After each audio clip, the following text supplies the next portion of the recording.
নবী করিম সাল্লাল্লাহু আলাইহি সাল্লামের সাথে তিরমিজি বর্ণিত হাদিসে আমরা জানি যে ইব্রাহিম আলাইহিস সালামের সাথে সাক্ষাৎ হয়েছে যখন মেরাজে। ইব্রাহিম আলাইহিস সালাম নবী সাল্লাল্লাহু আলাইহি সাল্লামকে বলেছেন, তোমার উম্মতকে আমার পক্ষ থেকে সালাম পৌঁছাবা। আমাদেরকে সালাম দিয়েছেন কে? ইব্রাহিম আলাইহিস সালাম।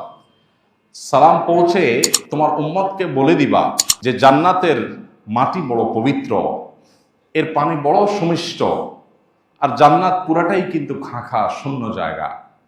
অতএব সেই জান্নাতকে যদি কেউ সুশোভিত করতে চায়, সবুজ শ্যামল করতে চায়, উপভোগ্য করতে চায়, সুন্দর উদ্যানে পরিণত করতে চায়, তাহলে সে যেন জেনে রাখে দুনিয়ার মতো সেখানে বীজ লাগিয়ে গাছ উৎপাদন করতে হয় না।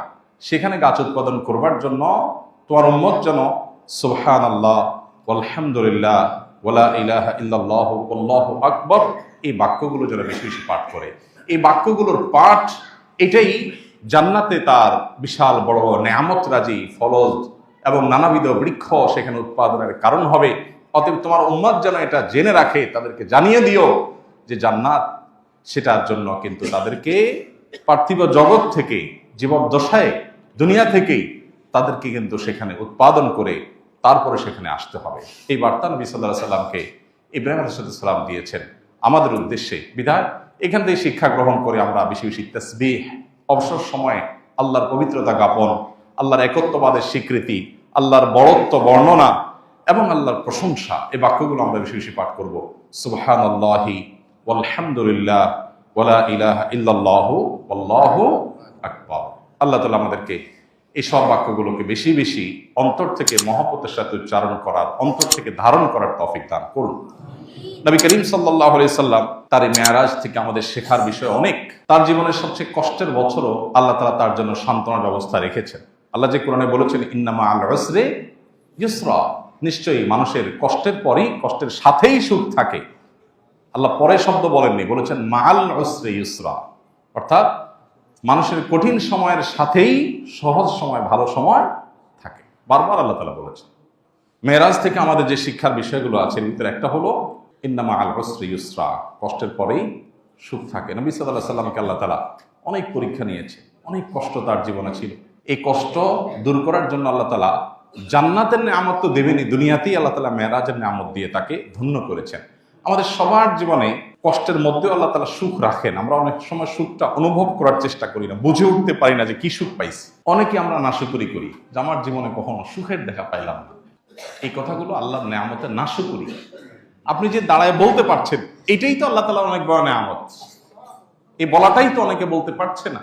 কত পয়সাওয়ালা মানুষ আছে, অনেক পয়সাওয়ালা মানুষ এই ঢাকায় আছেন, আমি চিনি, ব্যক্তিগতভাবে জানি, চোখ দিয়া দেখতে পান না, কোটি কোটি টাকার অ্যাসেট, কিন্তু নিজের অ্যাসেট নিজের কাছের লোকদেরকেও দেখতে পারেন না। পৃথিবীর কোনো চিকিৎসকরাও তার এই সমস্যার সমাধান করতে পারেন না। কত নিয়ামত থেকে মানুষ বঞ্চিত, সেখানে আল্লাহ তাআলা আপনাকে অনেক নিয়ামত দিয়ে রেখেছেন, আপনি বুঝতে পারছেন। তো একজন ইমানদার বিপদের মধ্যেও সুখের সন্ধান করার চেষ্টা করবে। দ্বিতীয়ত নামাজের গুরুত্ব আরো, যে আল্লাহ তাআলা অন্য সব বিধানগুলো জিবরিলের মাধ্যমে দিয়েছেন। নামাজ কত গুরুত্বপূর্ণ হলে নবীজিকে আল্লাহ তাআলা মেরাজে ডেকে নিয়ে তারপর সরাসরি দিয়েছেন, জিবরিলের মাধ্যমে দেন নাই। এখান থেকে নামাজের গুরুত্ব বোঝা যায়, অনুধাবন করা যায়। সেই নামাজ অবলীলায়, ঠান্ডা মাথায়, জেনে শুনে, ইচ্ছাকৃতভাবে আমরা যখন নষ্ট করি, তখন আর আল্লাহর আরশ প্রকম্পিত হওয়ার মতো অপরাধ হয়ে যায় সেটি। এবং এর দায় যে কত বড় হতে পারে, এর শাস্তি যে কত জঘন্য হতে পারে, সেটা একমাত্র আল্লাহ তাআলা ভালো জানেন। এই জন্য মেরাজের এই ঘটনা থেকে নামাজের গুরুত্বের শিক্ষা গ্রহণ করে আমাদের জীবনে নামাজকে জীবনের যে কোনো কিছুর চাইতে আমরা গুরুত্ব দেওয়ার চেষ্টা করবো ইনশাআল্লাহ। সব হারিয়ে যেতে পারে, কিন্তু নামাজ হারতে পারে না ইমানদারের জীবন, কোন অবস্থাতেই না। গাড়ি ছুটে যেতে পারে, লস হয়ে যেতে পারে, কাস্টমার চলে যেতে পারে, অনেক ক্ষতি হতে পারে, কিন্তু নামাজ কখনো ইমানদারের জীবনে বাদ থাকতে পারে না। যুদ্ধক্ষেত্রে পর্যন্ত মাফ নাই। যুদ্ধক্ষেত্রে রণাঙ্গনে সেখানেও নামাজ পড়তে হবে। হ্যাঁ, নামাজ সেখানে পড়ার ক্ষেত্রে বিশেষ বিধান সালাতুল খৌফ আল্লাহ তাআলা কোরআনে দিয়েছেন, কিন্তু তারপর নামাজ পড়তে হবে। কারণ সতর ঢাকার মতো কোনো ব্যবস্থা নাই, এমন কোনো কঠিন জটিল পরিস্থিতির মধ্যে আছেন, এদিকে সতর ঢাকা নামাজের জন্য ফরজ, তাকেও নামাজ পড়তে হবে। প্রয়োজনে সতর ছাড়া, ঢাকা ছাড়া বসে বসে নামাজ পড়বে, তারপর নামাজ পড়তে হবে। কেউ সমুদ্রে নিমজ্জমান, কিছু একটা ধরে ভেসে আছে, যান বাঁচানো দায়, নামাজের ওয়াক্ত চলে যাচ্ছে, ওই অবস্থায় তার নামাজ পড়তে হবে। কেবলার দিকে ফিরে স্থির থাকার মতো অবস্থা নেই, ঢেউ তাকে অনবরত নাড়িয়ে দিচ্ছে, তাহলে যেদিকে সম্ভব ওইদিকে ফিরে নামাজ পড়বে, তারপর তাকে নামাজ পড়তে হবে। একজন মানুষ দাঁড়িয়ে নামাজ পড়তে পারছে না, তাকে বসে পড়তে হবে। বসে পড়তে পারছে না, শুয়ে পড়তে হবে। অঙ্গ প্রত্যঙ্গ, মাথা হাত নাড়াতে পারছে না, মনে মনে পড়তে হবে। মাফ নাই, ওযু করার ক্ষমতা নাই, পানি নাই, তায়াম্মুম করবে। মাটিতে থাকুক আর আকাশে বিমানে থাকুক, রেলে থাকুক আর বাসে থাকুক, নামাজ কখনো মাফ নেই।